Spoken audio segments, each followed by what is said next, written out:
एक और नीतीश जी कहते हैं कि मैं दावेदार नहीं हूँ, और दूसरी ओर उनकी पार्टी के राष्ट्रीय अध्यक्ष जो है उनकी दावेदारी पेश कर रहे हैं। तो कितने दावेदार हैं? पहले दूल्हा तो तय कर लिए। गठबंधन की बैठक जो आज हो रही है उसमें तय तो करे कि कौन उनका दूल्हा, कौन है प्रधानमंत्री पद का उम्मीदवार। ललन सिंह ने नीतीश कुमार को तानाशाह कहा था और कहा था इस पार्टी में कोई डेमोक्रेसी नहीं है, और फिर कांग्रेस के साथ जाकर उन्होंने बड़ी बड़ी रैलियाँ की थी, नीतीश जी को गालियाँ दी, और बाद में फिर शाम में नीतीश कुमार के साथ आए।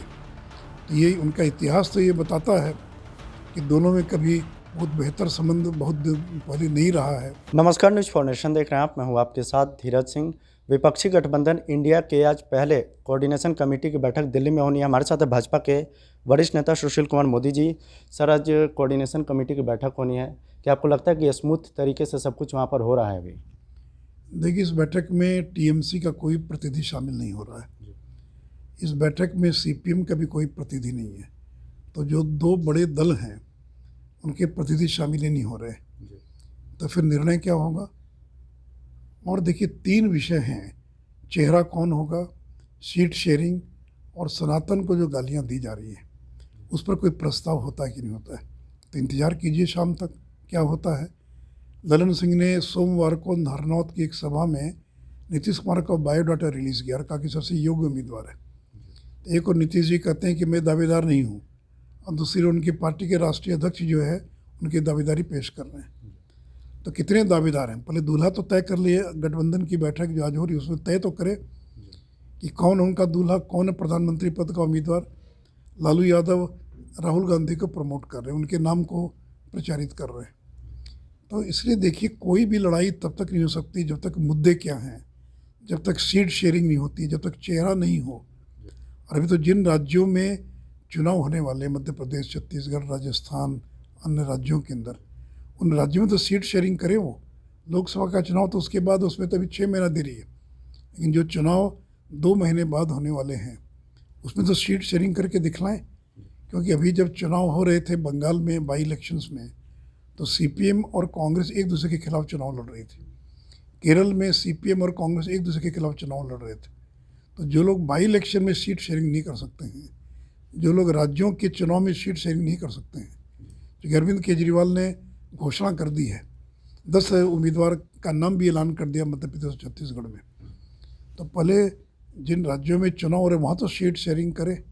तो जहाँ 1 दर्जन प्रधानमंत्री पद के दावेदार हैं, जहाँ हर राज्य में घमासान मचा हुआ है, जो सनातन को गाली देने वाले के पक्ष में खड़े दिखाई पड़ रहे हैं, तो ऐसे लोगों से आप ज़्यादा उम्मीद मत कीजिए।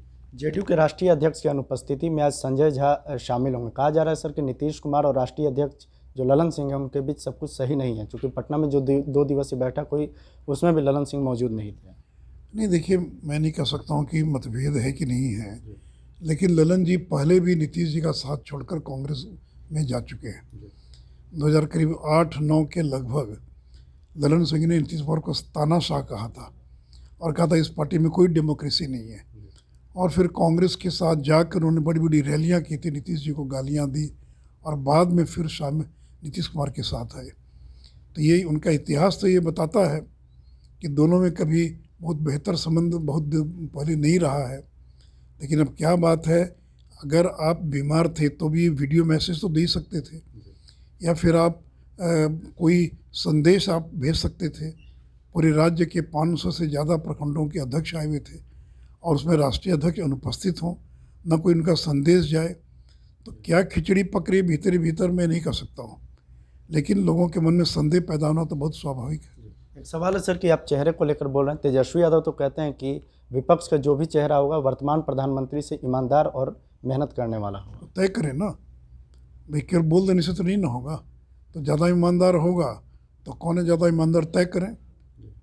और देखिए, जहाँ तक नीतीश कुमार की बात है, वो तो इस गठबंधन में चौथे नंबर की पार्टी है।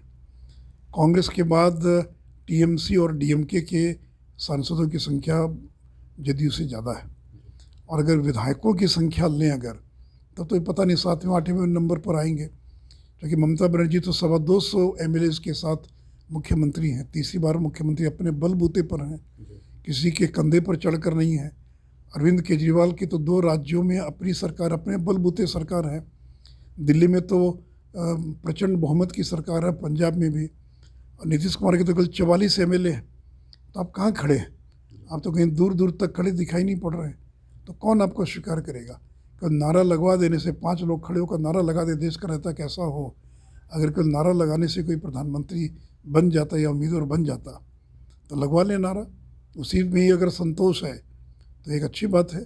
और बगल में लालू यादव को कभी स्वीकार करेंगे क्या?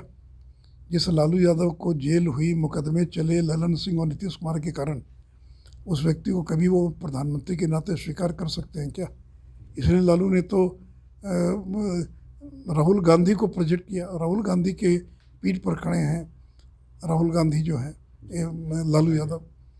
तो इसलिए देखिए, ये न तो सीट शेयरिंग कर पाएंगे, ना कोई चेहरा तय कर पाएंगे, और न ही सनातन के खिलाफ जो बयान आ रहे हैं उसको कंडेम कर पाएंगे।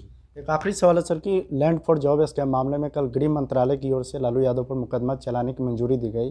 तेजस्वी यादव तो कहते हैं कि लोकसभा चुनाव तो कैसे चलता रहेगा। नहीं, उसके बाद भी चलता रहेगा, चिंता मत कीजिए। ललन जी ने और नीतीश जी ने इतने पुख्ता सारे दस्तावेज उपलब्ध करा दिए हैं। तो ये तो पहले भी चार्जशीट फाइल हो ही गई थी, जो है फिर एक और चार्जशीट फाइल हुई है।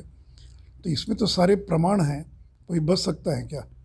भाई आप ही बता दीजिए ना कि आखिर ललन चौधरी और हृदयानंद चौधरी ने क्यों आपको ज़मीन गिफ्ट कर दिया, और जो दर्जनों लोगों के नाम आए, क्या सच नहीं है कि इन लोगों को नौकरी मिली रेलवे में, उसके बदले में लालू परिवार के लोगों ने ज़मीन लिख दिया, और आज बिहार के सबसे बड़े ज़मींदार के रूप में आज लालू यादव और तेजस्वी यादव का परिवार खड़ा है।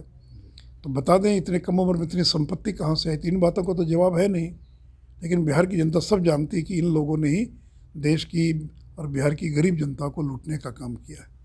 बहुत बहुत धन्यवाद। ये भाजपा के वरिष्ठ नेता सुशील कुमार मोदी। दिल्ली से न्यूज़ फॉर नेशन के लिए मैं धीरज सिंह।